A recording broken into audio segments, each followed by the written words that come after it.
Mga classmate, ako i-share sa inyo mga classmate. Bahin na niya akong panday. Ini si Google Paul. Kini, libur na ako ni sa una mga classmate. Duha ka tuig. Aka na nakaputi mga classmate. Ano akong working foreman karon. Adugan na ako ning working foreman. Liburer na ako sa una pero ako gitudluan kay gusto siya magmason carpenter. Kay gabagot mo siya gamay ra daw ya sweldo. Nasa bata nga gigatas kulang. Akaran skill na siya dugay na. Unom na katuig siya nga skill. Mo na siya akong saligando rin sa mga project. Na ako mga project. Kay ug na ko laing project ako mo siyang biyaan. Aniyon ako buntag. Tagaan ako og instruction unsaon.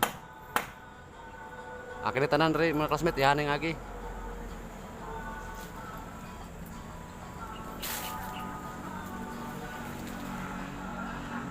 Hapit na may makabuhos sa beam. Makatawad na po may og steel dick. Mo na si Gogo Alpahol.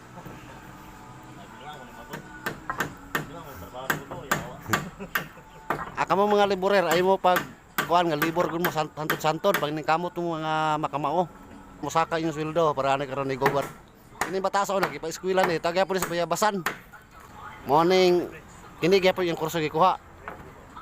Basta mamaya basta dire kita paingon. Init kayo. Kanang body niya mga classmate. Kana na poy among trinon. Dire ako kutob, salamat.